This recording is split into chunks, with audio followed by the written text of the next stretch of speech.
Lei seca da ordem dos processos no tribunal, 929. Os autos serão registrados no protocolo do tribunal no dia de sua entrada, cabendo à secretaria ordená-los com imediata distribuição. A critério do tribunal, os serviços de protocolo poderão ser descentralizados mediante delegação a ofícios de justiça de primeiro grau. Far-se-á a distribuição de acordo com o regimento interno do tribunal, observando-se a alternatividade, o sorteio eletrônico e a publicidade. O primeiro recurso protocolado no tribunal tornará prevento o relator para eventual recurso subsequente interposto no mesmo processo ou em processo conexo. Distribuídos, os autos serão imediatamente conclusos ao relator que, em 30 dias depois de elaborar o voto, restituí-los-á com relatório à secretaria. Incumbe ao relator dirigir e ordenar o processo no tribunal, inclusive em relação à produção de prova, bem como, quando for o caso, homologar a autocomposição das partes. Apreciar o pedido de tutela provisória nos recursos e nos processos de competência originária do tribunal. Não conhecer do recurso inadmissível, prejudicado ou que não tenha impugnado especificamente os fundamentos da decisão recorrida. Negar provimento ao recurso que for contrário à súmula do STF, do STJ ou do próprio tribunal. Acórdão proferido pelo STF ou STJ em julgamento de recursos repetitivos, entendimento firmado em incidente de resolução de demandas repetitivas ou assunção de competência. Então, negar provimento ao recurso, contrário a essas três situações, ou, depois de facultada a apresentação de contrarrazões, dar provimento ao recurso se a decisão recorrida for contrária à súmula do STF, do STJ ou do próprio tribunal. Depois de facultada a apresentação de contrarrazões, dar provimento ao recurso se a decisão recorrida for contrária à súmula do STF ou do STJ ou do próprio tribunal, ou a acórdão proferido pelo STF ou STJ em julgamento de recurso repetitivo, ou for contrário a entendimento firmado em resolução de demandas repetitivas ou assunção de competência. O relator, incumbe ao relator decidir o incidente de desconsideração de personalidade jurídica quando esse for instaurado originariamente perante o tribunal. Incumbe ao relator determinar a intimação do MP quando for o caso. Incumbe ao relator exercer outras atribuições estabelecidas no regimento interno do tribunal. Antes de considerar inadmissível o recurso, o relator vai conceder o prazo de 5 dias ao recorrente para que seja sanado o vício ou complementada a documentação exigível. 5 dias! Antes de, já caiu na bonessa. Antes de considerar inadmissível o recurso, o relator concederá o prazo de 5 dias ao recorrente para sanar o vício. 5 dias, tá? Se o relator considerar a ocorrência de fato superveniente à decisão recorrida ou a existência de questão apreciável de ofício ainda não examinada, que devam ser consideradas no julgamento do recurso, intimará as partes para se manifestarem em 5 dias.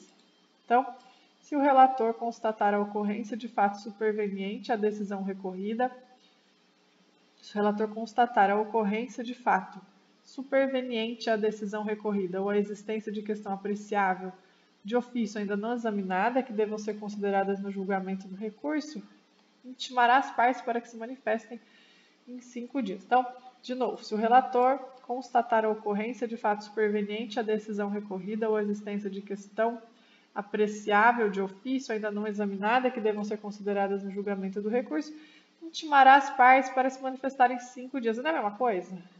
Não, esse aqui é um fato superveniente à decisão recorrida ou a existência de questão apreciável de ofício ainda não examinada que devam ser consideradas no julgamento do recurso. Ele intima as partes para que se manifestem em 5 dias.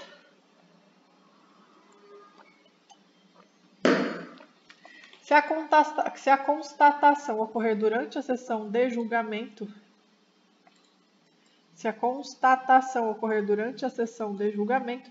esse será imediatamente suspenso, a fim de que as partes se manifestem especificadamente. Então, se a constatação desse fato superveniente ocorrer durante a sessão de julgamento, esse será imediatamente suspenso, o julgamento será suspenso, a fim de que as partes se manifestem especificadamente. Se a constatação se der em vista dos autos, deverá o juiz que a solicitou encaminhá-las ao relator, que tomará as providências previstas no caput e, em seguida, solicitará a inclusão do feito em pauta para o prosseguimento do julgamento, com a submissão integral da nova questão aos julgadores, tá? 934.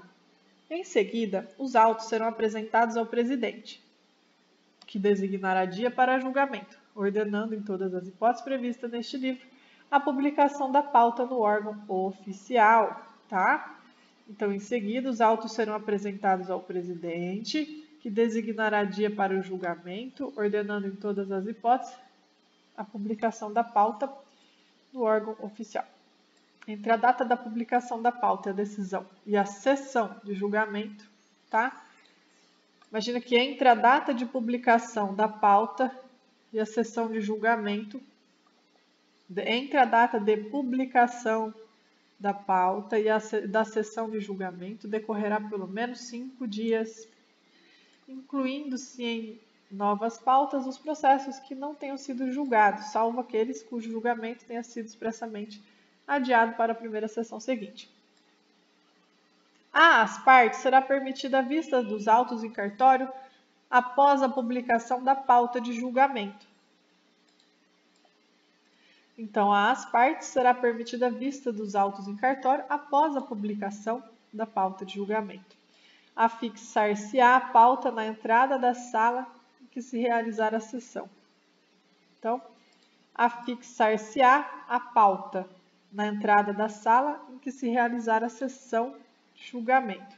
Ressalvadas as preferências legais e regimentais, os recursos às remessas necessárias dos processos de competência originária serão julgados na seguinte ordem: aqueles no quais houver sustentação oral, observada a ordem dos requerimentos. Então, ressalvadas as preferências legais e regimentais, os recursos às remessas e os processos serão julgados nessa ordem. Quais ordens? Aqueles que houver sustentação oral, observada a ordem dos requerimentos. Os requerimentos de preferência apresentados até o início da sessão, aqueles cujo julgamento tenha iniciado em sessão anterior e os demais casos. 937.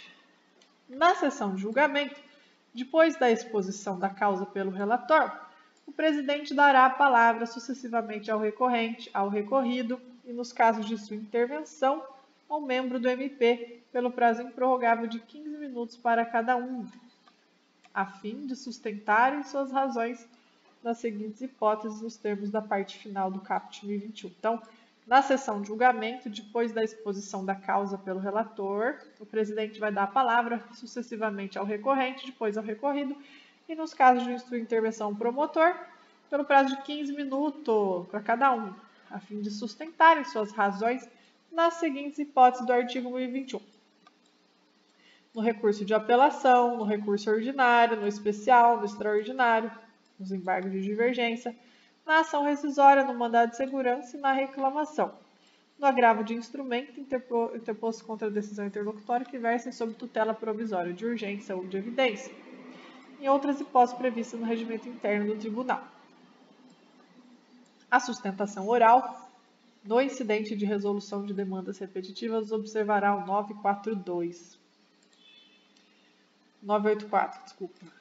o 984. 984, no julgamento do incidente, se levará a seguinte ordem: o relator fará a exposição do incidente, o relator fará a exposição do objeto do incidente, poderão sustentar suas razões o autor e réu do processo originário e o Ministério Público por 30 minutos. Os demais interessados no prazo de 30 minutos, divididos entre todos, sendo exigida a inscrição com 2 dias de antecedência.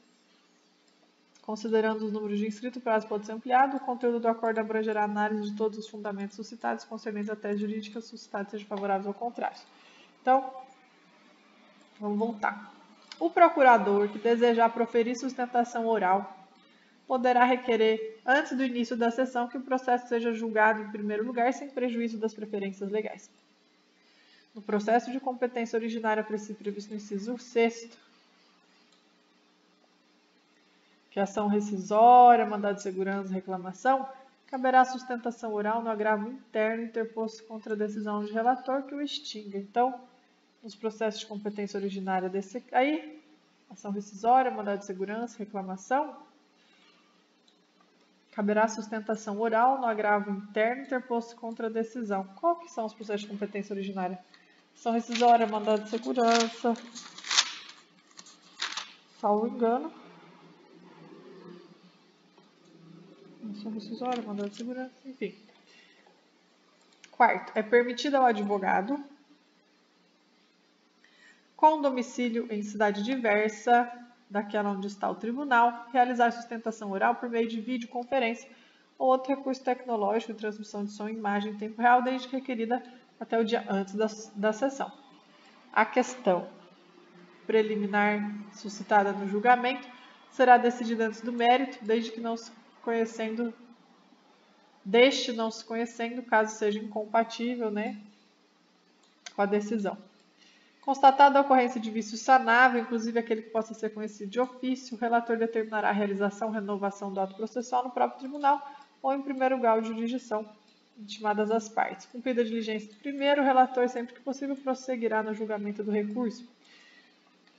Reconhecida a necessidade de produção de prova, o relator converterá o julgamento em diligência, que se realizará no tribunal ou em primeiro grau de jurisdição, decidindo-se o recurso após a conclusão da instrução.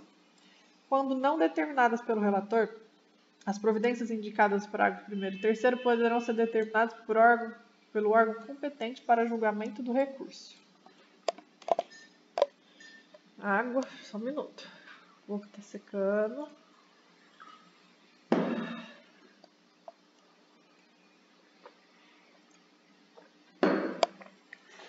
Se a preliminar foi rejeitada, ou se a apreciação do mérito for com ela compatível, seguir-se uma discussão e o julgamento da matéria principal sobre a qual deverão se pronunciar os juízes vencidos na preliminar.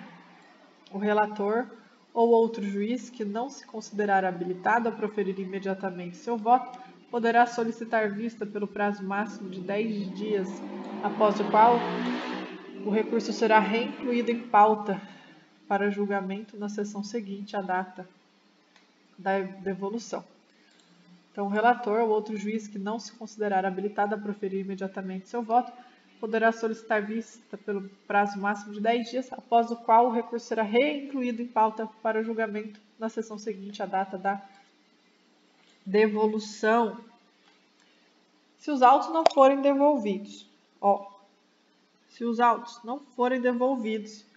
tempestivamente, ou se não for solicitada pelo juiz a prorrogação do prazo máximo, no máximo mais 10 dias, o presidente do órgão fracionário os requisitará para julgamento do recurso na sessão ordinária subsequente com publicação em pauta em que for incluído. Quando requisitar os autos na primeira, se aquele que fez o pedido de vista ainda não se sentir habilitado a votar, o presidente vai convocar substituto para proferir voto na forma estabelecida do regimento interno do tribunal. Proferidos os votos, o presidente anunciará o resultado do julgamento, designando para redigir o acórdão. Proferidos os votos, o presidente anunciará o resultado do julgamento, designando para redigir o acórdão o relator, ou, se vencido este, o autor do primeiro voto vencedor. Então, proferidos os votos, o presidente vai anunciar o resultado do julgamento, designando para redigir o acórdão o relator, ou, se vencido este, o autor do primeiro voto vencedor. O voto poderá ser alterado até o momento da proclamação do resultado pelo presidente, salvo aquele já proferido por juiz afastado ou substituído. No julgamento de apelação ou de agravo de instrumento, a decisão será tomada no órgão colegiado pelo voto de 3 juízes. Já caiu na VUNESP. No julgamento da apelação ou do agravo do instrumento, A decisão será tomada no órgão colegiado pelo voto de 3 juízes. Como que é feito o julgamento da apelação do agravo de instrumento? 3 juízes. O voto vencido será necessariamente declarado e considerado parte integrante do acórdão para todos os fins legais, inclusive de pré-questionamento. Quando o resultado da apelação for não unânime, o julgamento terá prosseguimento em sessão a ser designada, com a presença de outros julgadores que serão convocados nos termos previamente definidos do regimento interno, em número suficiente para garantir a possibilidade de inverter o resultado inicial, assegurado às partes e a eventuais terceiras o direito de sustentar oralmente suas razões perante os novos julgadores, já que é o novo NESP. Quando o resultado da apelação for não unânime, tem alguém, 2 a favor e 1 contra, que são 3 juízes, o julgamento terá prosseguimento em sessão a ser designada com a presença de outros julgadores que serão convocados nos termos previamente definidos no regimento interno, em número suficiente para garantir a possibilidade de inversão do resultado inicial, assegurado às partes e a eventuais terceiras o direito de sustentar oralmente suas razões perante os novos julgadores.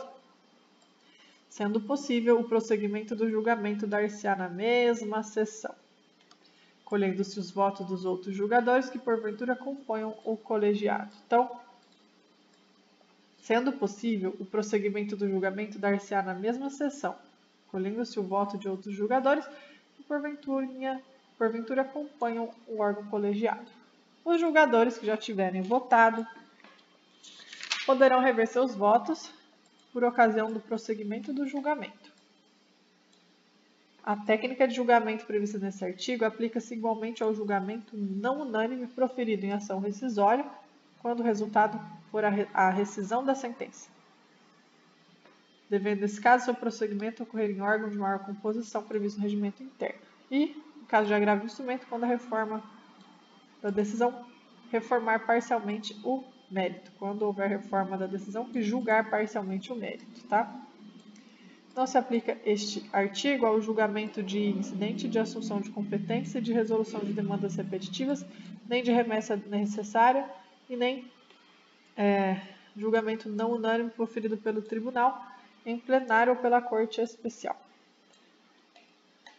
Os votos, acórdãos e os demais atos processuais podem ser registrados em documento eletrônico inviolável e assinado eletronicamente na forma da lei, devendo ser impressos para juntada aos autos do processo quando este não for eletrônico.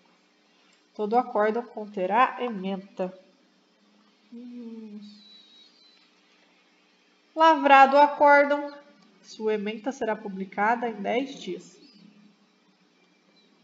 Não publicado o acórdão em 10 dias, contado da sessão do julgamento, as notas taquigráficas o substituirão para todos os fins legais, independente de revisão.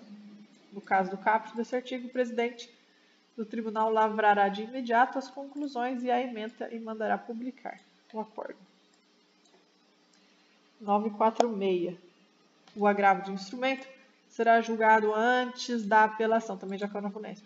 O agravo de instrumento será julgado antes da apelação interposta no mesmo processo. Primeiro o agravo do instrumento, depois a apelação. Parágrafo único, também já caiu no FUNESP. Se ambos os recursos que trata o caput houverem de ser julgados na mesma sessão, terá precedência o agravo de instrumento. É a mesma coisa que falou em cima. O agravo de instrumento primeiro, a apelação depois. O agravo de instrumento, a apelação depois.